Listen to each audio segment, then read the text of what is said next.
అందరికీ నమస్కారం. ఈ వీడియో మీకు నచ్చితే సబ్స్క్రైబ్ చేసి, లైక్ చేసి, షేర్ చేయండి.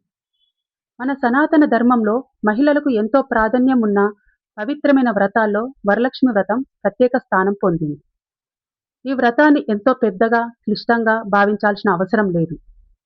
నిజానికి స్వచ్ఛమైన మనసు, భక్తి, క్రమశిక్షణ ఉంటే ఇంట్లోనే ఎంతో సులభంగా ఆచరించవచ్చు. ఈ వ్రతాన్ని కొత్తగా చేసేవారు కూడా ఎలాంటి గందరగోళం లేకుండా ప్రశాంతంగా, ప్రేమతో వ్రతాన్ని ఎలా పూర్తి చేసుకోవాలో తెలుసుకుందాం. ఈ ఏడాది తెలుగు సంప్రదాయం ప్రకారం వరలక్ష్మి వ్రతం ఆగస్టు 21 శుక్రవారం రోజున ఆచరించడం శుభప్రదంగా పేర్కొనబడింది. వరలక్ష్మి వ్రతం రోజు ఉదయం శుభస్నానం చేసి ఇంటిని శుభ్రం చేసుకుని పూజా గదిని అందంగా అలంకరించుకోవాలి. గుమ్మానికి మామిడి తోరణాలు కట్టుకుని పూజా స్థలంలో బియ్యపు పిండితో ముగ్గు వేయాలి. పూజకు కావలసిన సామాగ్రిని ముందుగానే ఒక చోట సిద్ధం చేసుకుంటే తర్వాత ఎలాంటి తొందర ఉండదు. అమ్మవారి పటం లేదా ప్రతిమ, ఒక కలశం, నీరు, 5 మామిడి ఆకులు, కొబ్బరికాయ, పసుపు, కుంకుమ, అక్షింతలు, పూలు, పళ్ళు, తీపి పదార్థం, దీపం, కర్పూరం, అగరబత్తులు ఇవన్నీ ముందే సిద్ధంగా ఉంచుకోవాలి. సాధారణ పూజా విధానాల్లో కలశ స్థాపన, మామిడి ఆకులు, కొబ్బరికాయ, తోరం మరియు నైవేద్యం ముఖ్యంగా ఉంటాయి. ఇప్పుడు ఒక చెక్క పీటను తీసుకొని తూర్పు ముఖంగా పెట్టి దానిపై ఎరుపు లేదా పసుపు వస్త్రం పరచాలి. దాని మీద కొద్దిగా బియ్యం పోసి ఆ బియ్యం మీద కలశాన్ని ఉంచాలి. కలశంలో స్వచ్ఛమైన నీరు నింపి చిటికెడు పసుపు, కుంకుమ, అక్షింతలు, ఒక నాణం వేయాలి. తర్వాత కలశం చుట్టూ 5 మామిడి ఆకులు అమర్చి పైభాగంలో పసుపు రాసిన కొబ్బరికాయను పెట్టాలి. ఆ కొబ్బరికాయకు కొత్త వస్త్రం లేదా బ్లౌజు ముక్కను అలంకరించి వెనుక వైపు అమ్మవారి పటం ఉంచి పూలతో ముస్తాబు చేయాలి. ఈ విధంగా సిద్ధం చేసిన కలశమే అమ్మవారి సాక్షాత్ రూపంగా భావించి పూజిస్తారు.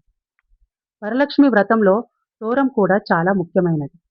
పసుపు రాసిన దారానికి 9 ముడులు వేసి దానిని పూజలో ఉంచాలి.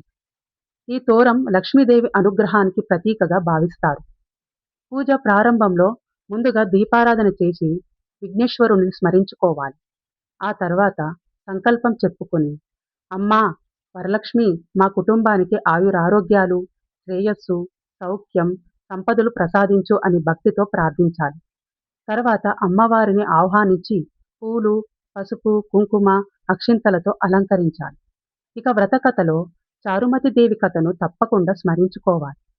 భక్తి, వినయం, కుటుంబ ధర్మం పట్ల నిబద్ధతో జీవించిన చారుమతి భక్తికి మెచ్చిన లక్ష్మీదేవి కలలో కనిపించి వరలక్ష్మి వ్రతం చెయ్యమని ఉపదేశించిన కథ మనం వింటూ పెరిగాం.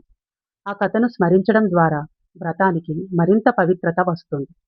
చదివే సమయంలో చేతిలో కొన్ని అక్షింతలు తీసుకొని కథ పూర్తయ్యాక వాటిని అమ్మవారి పైన చల్లి నమస్కారం చేసుకోవాలి. పళ్ళెంలో కర్పూరం వెలిగించి శ్రీ మహాలక్ష్మికి జయమంగళం అంటూ భక్తితో అమ్మవారికి హారతి సమర్పించండి. చివరగా 3 ప్రదక్షిణలు చేసి అమ్మవారికి నమస్కారం చేసుకోండి. తోరానికి పసుపు, కుంకుమ అద్ది భక్తితో దాన్ని స్త్రీలు కుడి చేతికి కట్టుకోవాలి. ఇంట్లో పూజ పూర్తయిన తర్వాత మీ ఇంటికి 5గురు ముత్తైదులను పిలిచి తాంబూలం ఇవ్వండి. ఇంటికి వచ్చిన ముత్తైదువులకు పసుపు రాసి కుంకుమ బొట్టు పెట్టాలి. 2 తమలపాకులు, 2 అరటిపళ్ళు, 2 వక్కలు, ఒక జాకెట్ ముక్క, గాజులు, 1 రూపాయి బిళ్ళ, పూలు, శనగలు ఇవన్నీ పెట్టి ముత్తైదువులకు వాయనం ఇవ్వండి. వాయనం ఇచ్చేటప్పుడు ఇచ్చితినమ్మ వాయనం అని మీరు అనాలి. పుచ్చుకుంటినమ్మ వాయనం అని తీసుకునేవారు అనాలి. ఇలా 3 సార్లు ఇద్దరు అనాలి. వాయనం ఇచ్చింది ఎవరు అని మీరు అడిగితే శ్రీ మహాలక్ష్మి అని తీసుకునేవారు చెప్పాలి. ఈ విధంగా వాయనం ఇవ్వాలి. ఈ వ్రతం చేయడానికి కఠిన ఉపవాసం తప్పనిసరి కాదు. ఆరోగ్యం బాగలేని వారు, చిన్నపిల్లలతో ఉన్నవారు లేదా రోజువారీ అలవాట్ల వల్ల ఉదయం కొంత ఆలస్యంగా పూజ చేయవలసిన వారు కూడా తేలికపాటి పండ్లు, పాలు లేదా సాత్విక ఆహారంతో ఈ వ్రతాన్ని ప్రశాంతంగా పూర్తి చేసుకోవచ్చు. ముఖ్యమైనది నీరసం కాదు. భక్తి మంత్రాలు పూర్తిగా గుర్తు లేకపోయినా ఆందోళన చెందాల్సిన అవసరం లేదు. చేతులు జోడించి అమ్మవారిని క్షమాపణ కోరుతూ పూజ కొనసాగిస్తే చాలు. పూజ మరుసటి రోజు ఉదయం దీపారాధన చేసి కలశంలోని పవిత్ర జలాన్ని ఇంట్లో చల్లి మిగిలిన నీటిని తులసి మొక్కకు పోయవచ్చు. కలశం కింద ఉన్న బియ్యాన్ని వంట బియ్యంలో కలుపుకోవడం కూడా కొందరు పాటించే శుభాచారం. చేతికి కట్టుకున్న తోరం స్వయంగా ఊడిపోయే వరకు ఉంచుకోవచ్చు. ఇలా భక్తితో, సంతోషంగా, ఎలాంటి భయం లేకుండా వరలక్ష్మి వ్రతాన్ని ఇంట్లోనే సులభంగా ఆచరించవచ్చు. వరలక్ష్మి అమ్మవారు ఖరీదైన ఏర్పాట్లలో కాదు, స్వచ్ఛమైన మనసులో, ప్రేమతో నిండిన ఇంట్లో మరియు స్త్రీలను గౌరవించే చోటే నిలుస్తారని మన పెద్దలు చెబుతారు. ఈ వీడియో మీకు ఉపయోగపడిందనుకుంటే తప్పకుండా సబ్స్క్రైబ్ చేసి లైక్, షేర్ చేయండి. ఇలాంటి మరెన్నో ఆధ్యాత్మిక విషయాల కోసం జై భవానీ అని కామెంట్ చేయండి.